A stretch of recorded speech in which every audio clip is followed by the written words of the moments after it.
Meus amados, paz do Senhor Jesus Cristo. Bom, quero agradecer ao Senhor por mais um dia, agradecer ao Senhor pela sua vida que está ouvindo essa palavra, agradecer por ter nos sustentado até o dia de hoje com saúde. Amém? E a palavra de hoje está no livro de 1 Reis, capítulo 17, versículo 14, que diz assim: Porque assim diz o Senhor, Deus de Israel, a farinha da panela não se acabará e o azeite da botija não faltará, até o dia em que o Senhor dê chuva sobre a terra. Amado, essa palavra foi Elias usado por Deus, homem de Deus, profeta, lançou essa palavra para a viúva de Sarepta. Por que ele falou isso para essa viúva? O que estava acontecendo? Elias, ele tinha lançado uma palavra contra Acabe, falando que vive o Senhor, Deus de Israel, perante cuja face estou, que nesses anos nem orvalho, nem chuva haverá senão segundo a minha palavra. Ele lança a profecia contra Acabe. Mas por quê? O que estava acontecendo? Por que ele lança essa profecia contra Acabe? Porque, amado, Acabe foi um dos piores reis. E ali tudo que era contra o Senhor, ele fez. Acabe fazia tudo aquilo que desagradava o Senhor. Tudo que era ruim, ele fazia pior do que daqueles que reinaram antes dele. Para você ter ideia, tomou como esposa, como mulher Jezabel, e aí ele vai lá e começa a servir a Baal, se encurva diante de Baal, levantou um altar, para você ver o tamanho da gravidade, ele levanta o altar, começa a se curvar diante de Baal. Acabe, ele acaba fazendo um bosque, de maneira que Acabe faz muito mais para irritar o Senhor. Ele acaba irritando mais o Senhor do que todos os reis de Israel que foram antes dele. E aí é por isso que o Senhor levanta Elias e lança essa palavra contra ele: não haverá chuva, nem orvalho durante esses anos. E aí, se eu não me engano, são 3 anos e meio que não chove. E o Senhor fala depois que ele lança essa profecia contra Acabe, aí o Senhor fala para ele: sai daqui e vai para o Oriente, se esconde lá. E aí o Senhor sustenta ele, junto ao rio Querite, o Senhor sustenta ele vai beber ele daquele rio, e o Senhor vai mandando alimento para ele, os corvos, e vai mandando pão e carne para ele de manhã e de noite. E ali acaba que seca, durante o tempo seca o rio. E aí o Senhor fala para ele: agora você vai lá para Sarepta, que eu já preparei uma viúva para cuidar de você. Irmão, olha só, o Senhor manda Elias ir lá para Sarepta, que é uma viúva, já ia cuidar dele. Mas chegando lá, olha a situação dessa viúva. Quando ele chega lá na cidade, tem uma viúva pegando lenha, e aí ele chama ela e pede um pouco de água para ela, e depois pede um pouco de pão. E aí ela fala: vive o Senhor teu Deus, que nem um bolo tenho. Olha só, isso é a viúva falando: senão somente um punhado de farinha numa panela e um pouco de azeite na botija. Vês aqui, apanhei 2 cavacos e vou preparar para mim, para o meu filho, para que nós venhamos comer e depois morrer. Olha só a situação dessa viúva. E era ela que ia sustentar o servo do Senhor. Ou seja, ela já tinha um pouco de comida preparada, sabendo que ela vai comer aquilo dali com o filho dela e depois já era. Vai morrer, porque não tinha mais. E aí onde entra a palavra que nós lemos. Elias fala depois assim: não temas, vai, faz conforme a tua palavra. Porém, em vez de você fazer primeiro para você e para o seu filho, faz um bolo pequeno para mim. Traz, depois fará para ti e para o teu filho. E aí depois vem o versículo 14, que a gente acabou de ler. Sempre o Senhor me toca para falar em questão de fé. Meu amado, sem fé é impossível agradar a Deus. É impossível. A maioria das histórias daqui, de pessoas que venceram no Senhor, usaram sua fé. Mesmo que seja pequena, mas usaram a fé. A mulher acaba de falar para Elias: eu vou fazer um pouquinho para mim e para o meu filho, e depois a gente vai morrer, porque a gente não tem mais. Aí chega um homem e fala: faz aí conforme a tua palavra, faz aí o bolinho, mas o primeiro traz para mim. E imagina essa viúva falando: moço, eu acabei de falar para você que só tem um pouco, vou fazer para mim e para o meu filho, a gente vai morrer depois que não tem mais o que comer, e vou fazer o primeiro para você.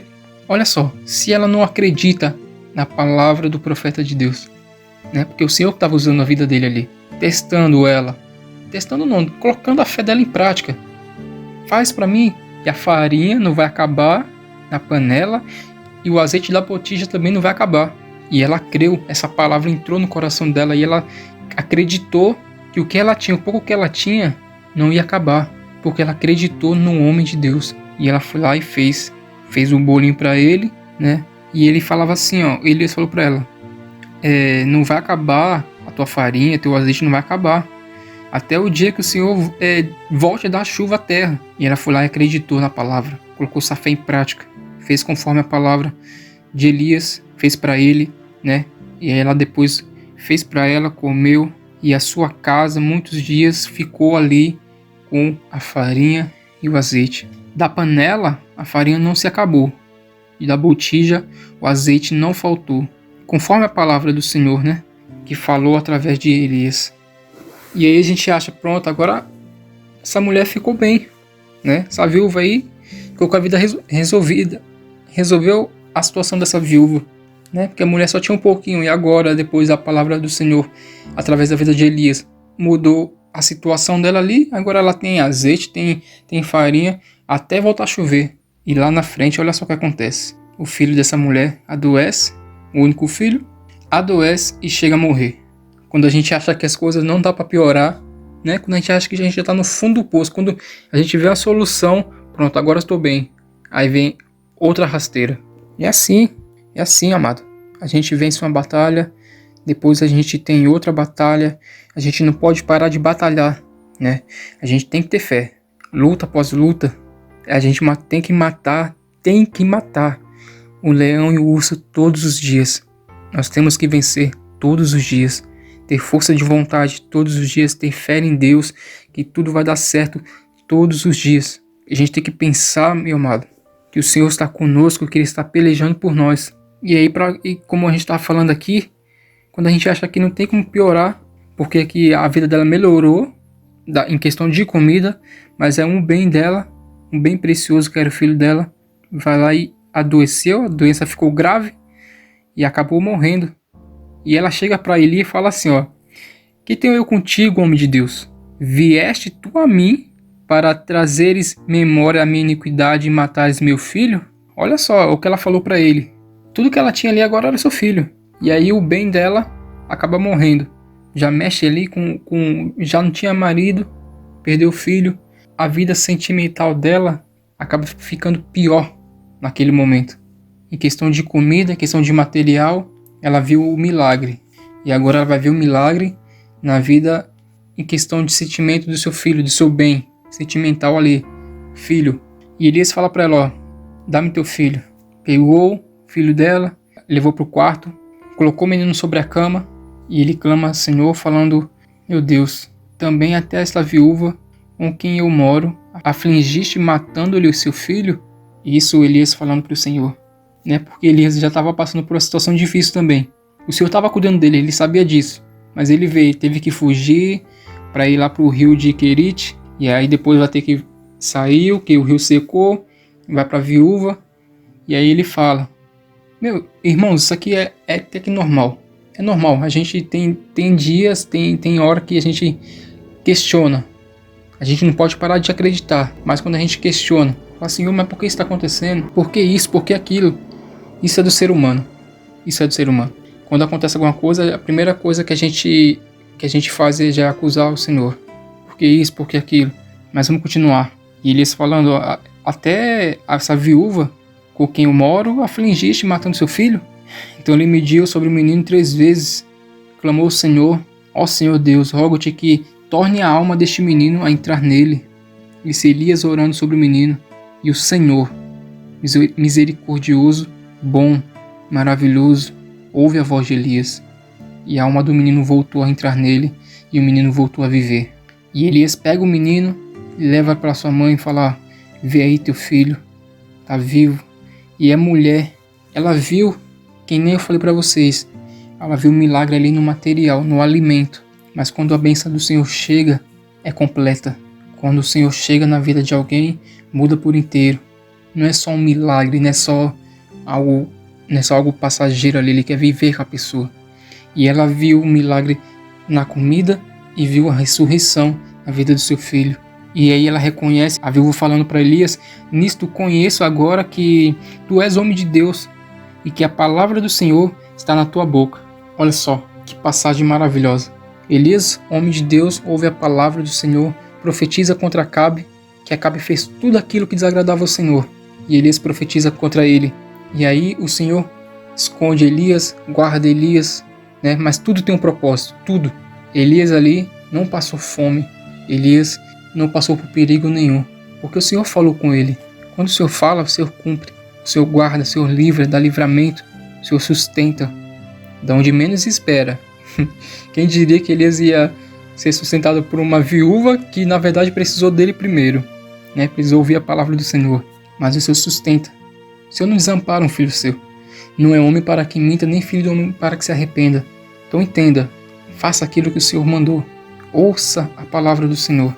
A viúva ouviu, viu o milagre de duas formas, né? E a salvação entrou no lar daquela mulher. Elias foi guardado pelo Senhor, sustentado por ele.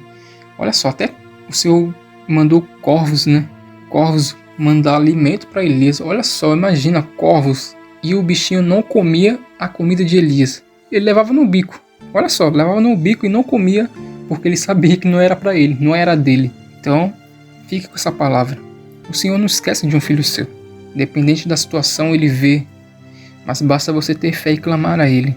O Senhor mandou Elias e Elias não sabia que a viúva só ia ter um pouquinho de farinha, um pouquinho de azeite. Elias não sabia, mas para a viúva, Elias foi a solução para a casa dela. Você entende? Para um a gente não entende por que está indo, mas para o outro lado é a resposta do Senhor, é a salvação, é a solução, é a providência. E ela fez conforme a palavra do Senhor através de Elias. E ela viveu o sobrenatural. Mas o mais importante de tudo, além de bênção, é bom ter bênção, é bom ser curado, tudo. Mas que fique bem claro, irmãos, mas o melhor ainda é ser salvo e ter essas bênçãos depois. Você pode muito bem ter tudo isso, bênçãos material, financeira, enfim. Mas melhor ainda é você ser salvo e ter essas bênçãos, você entende? Porque não adianta a pessoa ter uma vida boa financeira, saúde, mas não quer compromisso com o Senhor, não aceita o Senhor como único suficiente Salvador, não tem a certeza da sua salvação. Então isso tudo vai passar. Você não vai conseguir levar nada quando você morrer. Você entende? Então pare e preste atenção. Não é pecado você ter dinheiro. É pecado você amar o dinheiro mais do que o Senhor. Mas você pode ser bem sucedido. Você pode ser bem de vida. Mas melhor ainda é ser bem sucedido, bem de vida e ter a certeza da salvação. Ser salvo. Então coloque isso no seu coração. A salvação do Senhor em primeiro lugar. A salvação, você precisa ter a certeza da sua salvação. E as demais coisas vos será acrescentado. Amém? E Deus te abençoe. Fica com essa palavra. Leia, medita mais. Medita nesse milagre. É uma passagem extraordinária. E que você venha entender que o Senhor ainda usa seus servos. E você precisa crer. Coloque sua fé em prática. Amém? E Deus te abençoe. E até a próxima.